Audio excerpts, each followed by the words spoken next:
En el Metropolitano de San Nicolás, las madrugadas se ponían así a cada rato. Entre las ambulancias entrando, la gente de choque, las interconsultas y el desorden normal de una guardia, uno terminaba obedeciendo primero y preguntando después. Yo no era médico. Estaba asignada a traslados internos y apoyo a urgencias. Mi trabajo era recibir, mover, entregar y conseguir firma. Parece simple hasta que te toca bajar a alguien con monitor, subirlo con oxígeno, cruzar medio hospital porque un elevador no sirve y luego volver a empezar sin haberte tomado ni un vaso de agua. Cuando llegaba mi hora de salida, yo ya traía la espalda endurecida y la cabeza como si siguiera oyendo timbres aunque afuera hubiera silencio. Aquella noche arrancó pesada desde antes de medianoche. Hubo un lesionado por caída, 2 pacientes respiratorios que se complicaron y un señor de carretera que llegó golpeado después de un accidente cerca del Libramiento. A ese último fue al que me asignaron como a las 4:10 de la mañana. Venía de un traslado interhospitalario. Lo tenían ya estabilizado a medias en el área de choque, con collarín, monitor y un residente de cirugía revisando placas impresas al aventón. La indicación que nos dieron fue clara: subirla al 7B en cuanto liberaran elevador de servicio, porque urgencias estaba reventando y necesitaban espacio. El detalle era que yo no ubicaba un 7B activo para pacientes. Había pisos y alas que cambiaban de uso, áreas en remodelación, oficinas que antes habían sido hospitalización y espacios que luego compartían lugar con otra cosa. Aún así, cuando la supervisora te decía, ahí lo reciben, uno se movía. El residente llenó la hoja, puso nombre del paciente, diagnóstico provisional, hora y destino. Yo revisé monitor, tanque, venoclisis y freno de camilla, y todo parecía estar en orden. Un enfermero joven se vino conmigo para entregar al paciente arriba. Salimos de choque por el corredor lateral porque el principal estaba lleno de familiares y una camilla atorada frente a rayos. Ese corredor pasa cerca de áreas más frías del hospital, de las que a esa hora huelen distinto. Hay un cambio real en el aire cuando te acercas a los elevadores de servicio y a ciertas puertas del sótano. Huele a desinfectante, metal, cartón húmedo y refrigeración. El elevador tardó una eternidad. Cuando al fin abrió, venía vacío. Metimos la camilla, el enfermero se acomodó junto a la cabecera y yo marqué el 7. El tablero no respondió. Antes de intentar otra cosa, las puertas se cerraron solas y el elevador empezó a bajar. Se detuvo en sótano y las puertas abrieron a un pasillo de luz blanca muy fría, más limpio y más quieto que el de urgencias. No era el movimiento de abajo, donde siempre andaba alguien entrando y saliendo. Era un silencio raro para un hospital grande. Afuera había un guardia sentado, una camilla plegada contra la pared y una mujer con filipina azul revisando unas hojas sobre un escritorio pequeño. Le dije que íbamos al 7B. Ni me vio raro ni nos preguntó qué hacíamos ahí. Solo levantó una mano hacia el fondo y dijo que por ahí salía más rápido, porque el otro elevador ya estaba libre. Eso nos hizo seguirle el juego.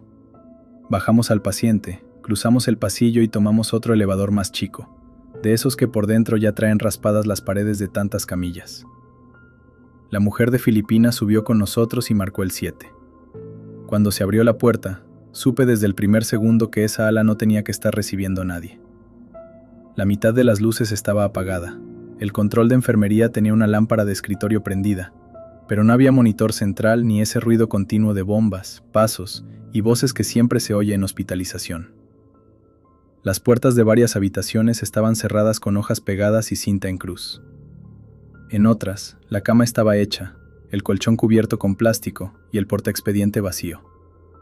El piso estaba limpio, demasiado limpio para una madrugada normal. Ni una jeringa en charola, ni un vaso de café, ni un familiar dormido en silla. Aún así, había alguien esperando. Una enfermera alta, ya mayor, traía suéter gris sobre el uniforme y cubrebocas abajo de la barbilla. Se acercó directo a la cabecera de la camilla y dijo el apellido del paciente sin revisar la hoja. Luego me preguntó si venía consciente durante el camino. Le respondí que no del todo, que iba sedado por el dolor. Ella asintió como si ya supiera la respuesta. Déjenlo en la 712, hoy sí alcanzó cama.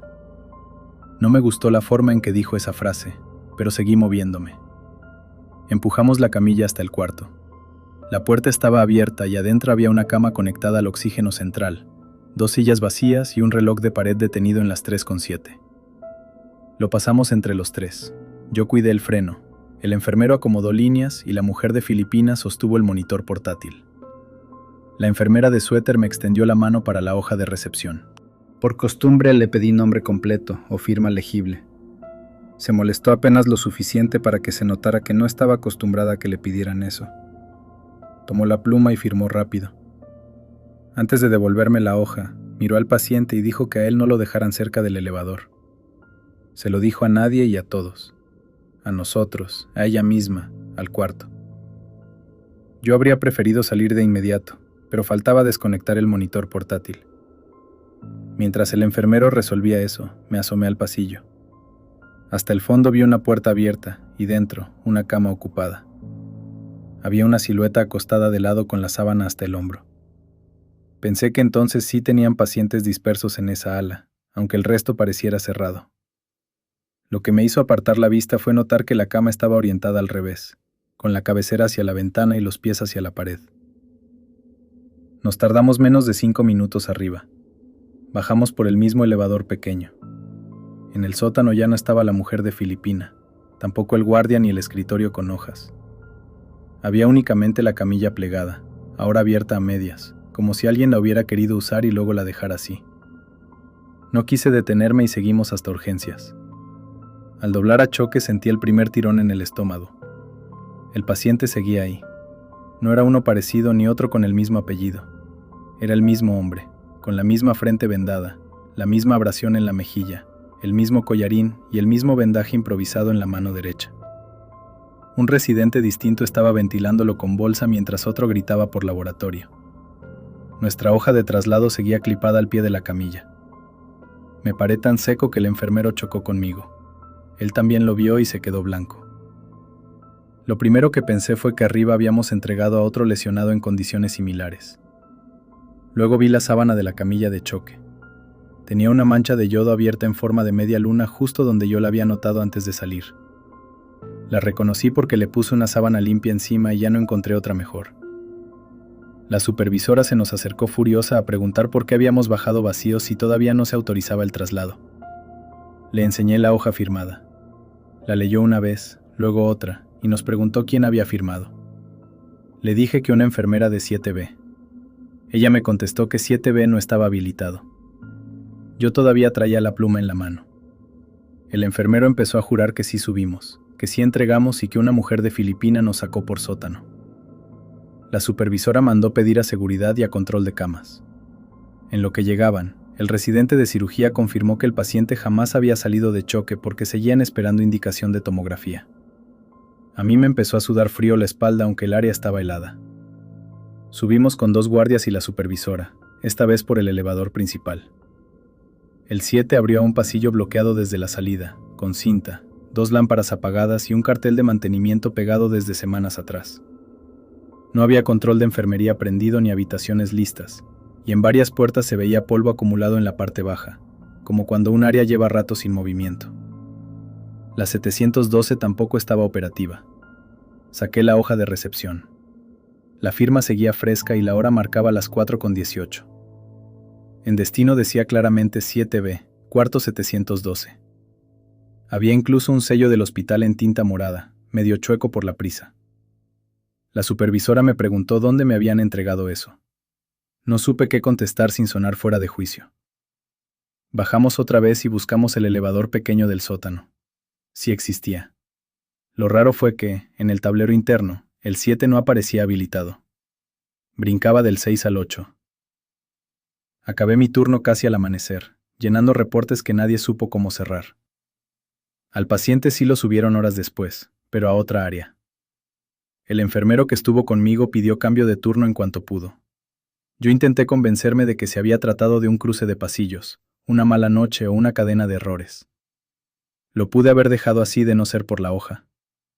La guardé varios días porque nadie quiso firmarme que la había recibido para investigación. Al tercer día decidí romperla y tirarla antes de seguirme enredando con eso. Cuando la saqué de la mochila para hacerla pedazos, Vi que en la parte de atrás alguien había escrito con la misma tinta azul de la firma, una nota que yo no había visto antes. Era una indicación breve, como las que se ponen al vuelo en un traslado interno. No volver a bajar por sótano. No sé quién la escribió ni en qué momento apareció. Solo sé que desde esa madrugada, cada vez que me toca mover a alguien cerca de esos elevadores y siento el cambio de temperatura en el aire, reviso 2 veces el destino, 3 veces el nombre y una vez más la cara del paciente. Lo que todavía me pesa no es el silencio de esa ala. Lo que me sigue desacomodando es la costumbre con la que todos, allá arriba, actuaron como si nosotros debíamos saber perfectamente a dónde estábamos entrando. Entré al turno de noche en el Civil de Guadalajara, pensando que lo pesado iba a ser mover pacientes, aguantar familiares desesperados y correr de urgencias. La primera semana entendí que lo más cansado no era la carga. Lo peor aparecía cuando la rutina se torcía en un hospital tan grande, que siempre había un pasillo encendido y otro que nadie quería cruzar solo, aunque trajeras uniforme, gafete y años viendo de todo.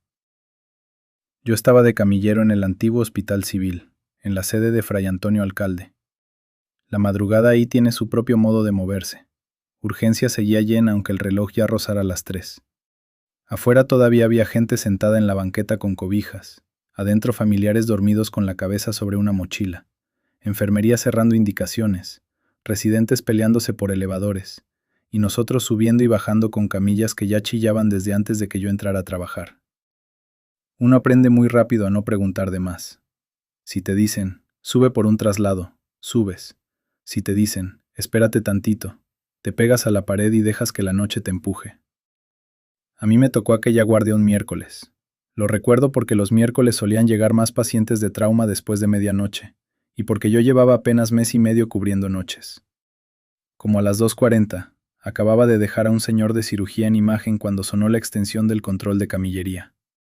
La jefa del turno me habló desde la mesa sin levantar mucho la voz, con ese tono de quien ya trae 8 horas corriendo y ni tiempo tuvo de acabarse el café. Súbete al 3 viejo. Piden bajar un paciente del 314 para placas. Agarré la camilla vacía y me quedé viendo el pizarrón. En esa parte del edificio había áreas activas y otras cerradas por mantenimiento.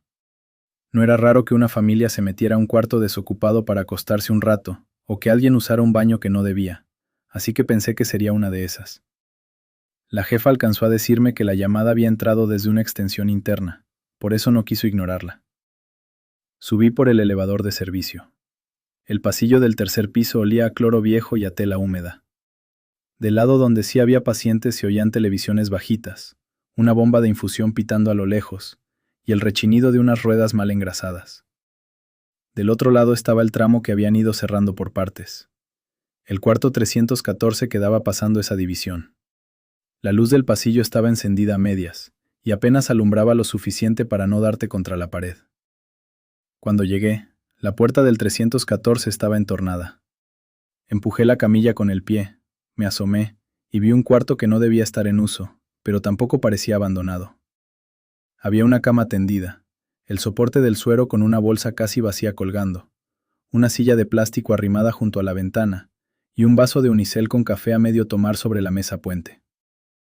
El baño tenía la luz prendida. Lo primero que pensé fue que alguna enfermera había acomodado el espacio para recibir a alguien en la noche, y todavía no actualizaban nada. Lo segundo fue que el familiar del paciente andaba afuera buscando a un médico. Lo que me hizo frenar fue el expediente.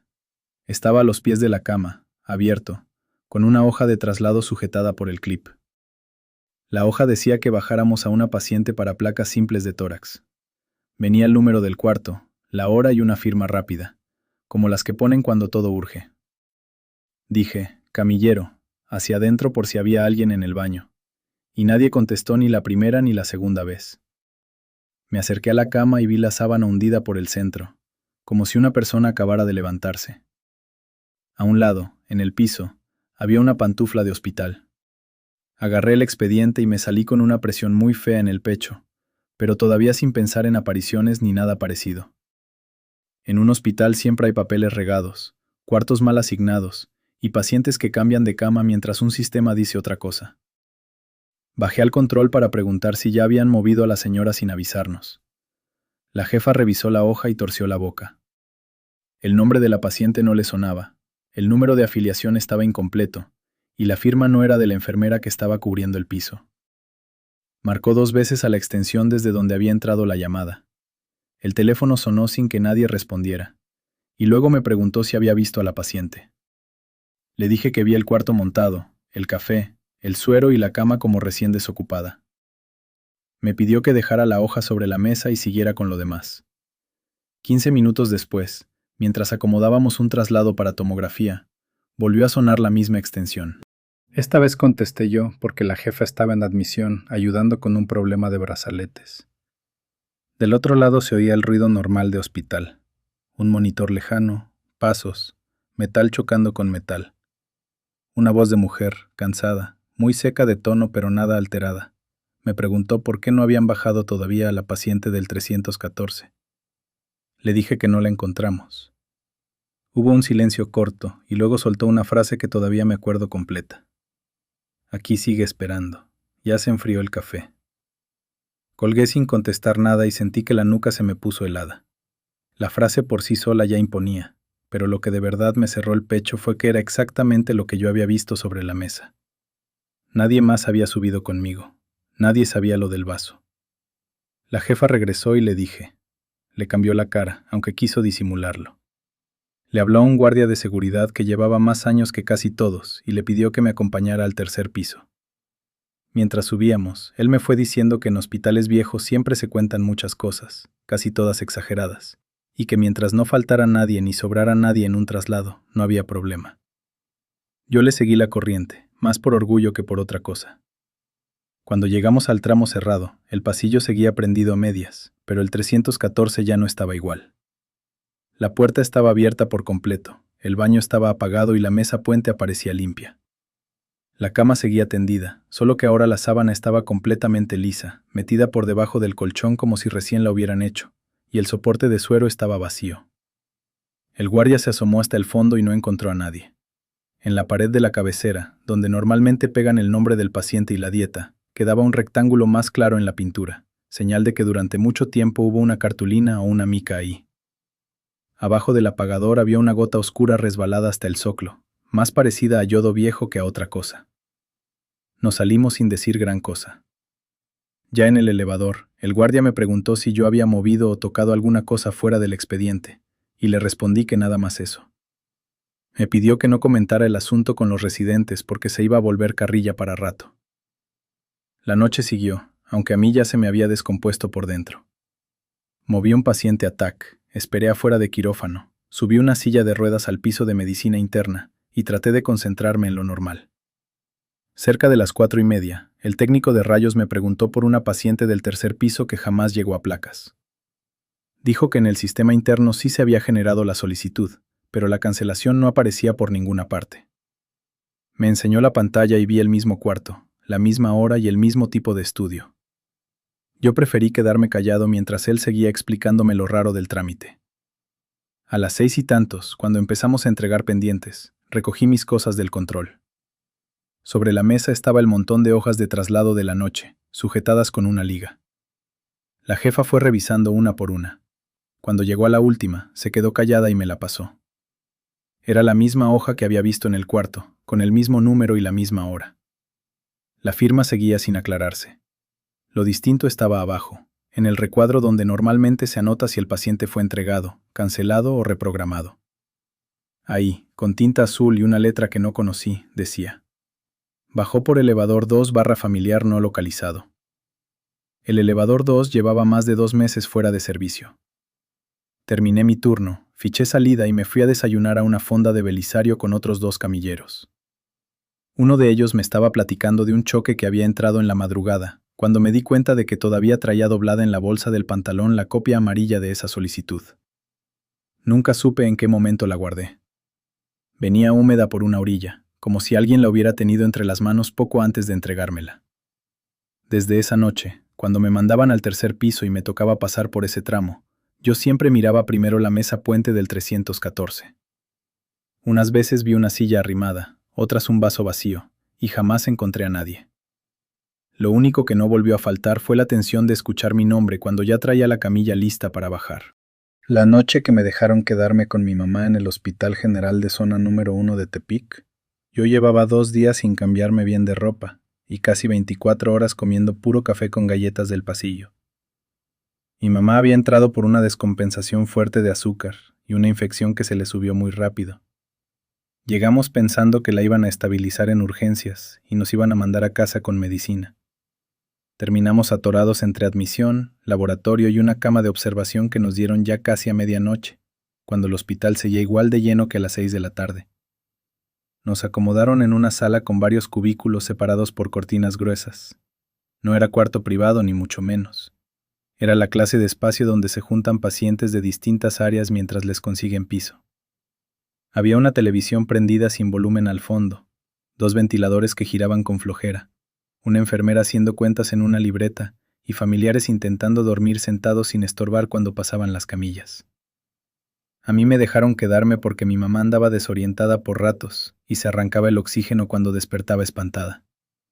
A esa hora yo ya no estaba para pensar en fantasmas. Estaba pensando en que no se acabara el suero, en que no me fueran a mandar por una receta a las 3 de la mañana, y en que el doctor de la madrugada de verdad revisara los estudios. Lo que quería era que amaneciera sin que ella se pusiera peor. A la derecha de nuestra cortina había una cama vacía.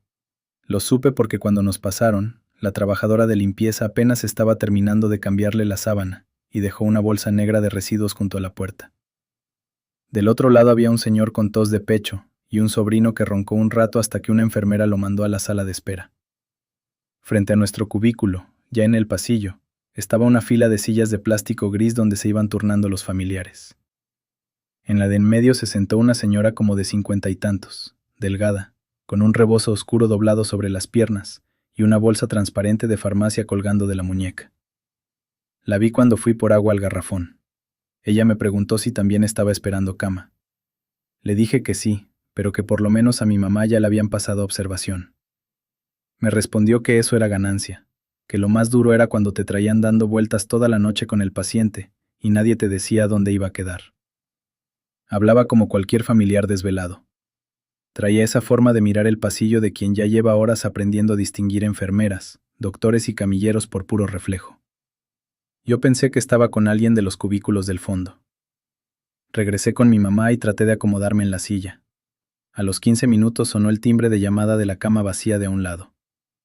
Una enfermera volteó desde el control, tardó un poco y vino hasta nuestra cortina. Corrió la tela, vio la cama tendida y apretó el botón para silenciar. Alcancé a escuchar que dijo entre dientes que esa cosa seguía marcada en el tablero, aunque ya la habían dado de baja. No me causó gran impresión. En un lugar así siempre suena, pita o falla cualquier aparato. Lo raro fue que el timbre volvió a sonar media hora después. Yo estaba medio dormido con la frente apoyada en la pared, así que me levanté de mala gana. La misma enfermera entró, revisó el barandal, el cable del timbre y el tomacorriente. La escuché decirle a otra que en sistema todavía aparecía ocupado el espacio, pero que la paciente se había ido desde antes del cambio de turno. La otra respondió que entonces la cerraran bien y ya. Lo dijeron con una naturalidad que me dejó más intranquilo que el timbre. Más tarde volví a pasar por el agua y la señora del asiento gris seguía ahí. Ya no estaba viendo el pasillo. Estaba viendo fijo hacia la cama vacía junto a nosotros. Me preguntó si la señora que se había quedado en ese espacio por fin se había calmado. Le dije que no había nadie. Me sostuvo la mirada unos segundos, como dudando si yo le estaba contestando por cansancio o por miedo, y luego soltó muy bajito que hacía rato habían pedido que le acomodaran la almohada. Volteé hacia nuestro cubículo. La cortina estaba medio abierta. Vi la cama limpia con la sábana estirada y la mesa puente pegada a la pared, pero desde ahí no se veía la almohada completa. Entré para asegurarme y encontré todo en su sitio. Cuando salí a decirle a la señora que tal vez se había confundido, la silla del centro ya estaba vacía. Mi mamá despertó cerca de la 1:30, molesta porque decía que no la estaban dejando descansar. Le pregunté por qué y señaló hacia el espacio de al lado. Me dijo que la señora de ahí se levantaba a cada rato y se quedaba parada junto a su cama. Como ella ya traía el azúcar mejor controlada y hablaba bastante más coherente que horas antes, no pude atribuírselo tan fácil al malestar. Corrí la cortina, me asomé, revisé el baño del fondo y regresé sin haber visto a nadie. A las 2:15 pasaron 2 camilleros con un paciente monitorizado y dejaron el pasillo bloqueado un rato. Entró personal, salió personal, y se armó el movimiento normal de una madrugada complicada. En medio de eso juraría que vi a la señora del asiento gris levantarse y meterse a nuestro cubículo. Fui detrás de ella en cuanto pude apartarme de la cama de mi mamá, pero adentro no estaba nadie. El baño seguía vacío, y tampoco había nadie detrás de la cortina, ni en el rincón donde guardaban la silla de ruedas. Le fui a decir a la enfermera que quizá había una familiar metiéndose donde no debía. No usé otro tono porque me daba pena sonar como loco. Ella me siguió, vio la fila de asientos y me dijo que ahí no estaba sentado nadie más. Sentí coraje antes que miedo. Pensé que me estaba tratando como si yo nomás estuviera desvelado de más, que tampoco era mentira, pero aún así me molestó. Regresé con mi mamá y mejor me puse a leer los nombres pegados en el tablero del control de enfermería para distraerme. En ese tablero noté otro detalle. En el espacio correspondiente a la cama vacía, todavía se alcanzaba a ver debajo de una tira de cinta el nombre anterior, mal tapado con marcador negro. No se leía completo, solo un apellido y la inicial del nombre. Era suficiente para entender que el lugar seguía ocupando sitio en el sistema, aunque el cuerpo ya no estuviera ahí. Como a las 3:20, mientras mi mamá por fin dormía un poco, escuché que alguien arrastró una silla del otro lado de la cortina. El ruido fue corto, apenas un jalón sobre el piso. Me asomé y vi la almohada levantada de un lado, como si alguien acabara de recargarse. Sobre la mesa puente había una cuchara desechable, una gelatina abierta y un vasito con agua hasta la mitad. Yo llevaba horas clavado mirando ese espacio, así que estoy completamente seguro de que esos objetos no estaban ahí antes. Me fui directo al control. Esta vez llegaron 2 enfermeras y una afanadora. Entraron conmigo y se quedaron quietas un segundo al ver la gelatina y el agua. La afanadora soltó, ya empezó otra vez, pero ninguna le respondió. Una de las enfermeras recogió la cuchara con una gasa, la otra quitó el agua, y ambas se pusieron a cambiar la cama con una rapidez que no parecía enojo, sino costumbre, como si la única manera de seguir trabajando fuera dejar todo impecable antes de que alguien más lo notara. Yo les pregunté de quién eran esas cosas. La mayor me contestó que seguramente alguien del turno anterior había dejado ahí restos de una cena, y que mejor me enfocara en mi mamá. Quise insistir, pero me bastó verla acomodar una pulsera de visitante sobre la sábana, antes de echarla a una bolsa transparente. No la levantó del piso ni de la silla. La retiró de encima del colchón, justo donde habría quedado la mano de alguien acostado. Ya no fui por agua, ya no me senté en el pasillo, y ya no me separé de mi mamá. Me quedé junto a la cama mirando el reloj, esperando que amaneciera. Cerca de las 5 nos avisaron que por fin la subirían a piso. Entraron 2 camilleros a preparar el traslado. Uno de ellos me pidió que me llevara las bolsas y la carpeta de estudios. Mientras juntaba todo, vi debajo de la silla donde yo había pasado la noche, una credencial de visitante doblada por la mitad. La abrí creyendo que sería mía o de otro familiar. Traía nombre, foto borrosa y fecha del mes anterior. La foto era de la señora del asiento gris. Venía autorizada para acompañar a un paciente en observación. La cama anotada era la que estuvo vacía junto a nosotros toda la noche. La guardé sin decir nada. Subimos a mi mamá en el elevador, la instalaron en su cuarto, y ya con luz de día me animé a bajar a preguntar por objetos perdidos. La muchacha de trabajo social vio la credencial, revisó una lista y me dijo que esa señora llevaba semanas viniendo a preguntar por su esposo, aunque a él ya no lo tenían ahí desde una madrugada en que lo movieron de observación. No quiso darme más datos. Nomás me pidió la mica y me recomendó que me quedara con mi familiar, porque esas desveladas a todos les juegan pesado. No le entregué nada. Le dije que no era la misma credencial y la regresé a la bolsa de mi pantalón. Todavía la tuve conmigo varios días, hasta que mi mamá salió del hospital, y nunca se la enseñé. Tampoco le conté que, cuando veníamos saliendo por la puerta principal, me volteé por pura manía hacia el bloque de urgencias y alcancé a ver, detrás del vidrio de la sala de observación, a la señora del asiento gris levantando una mano como quien se despide de alguien que por fin sí logró subir a piso.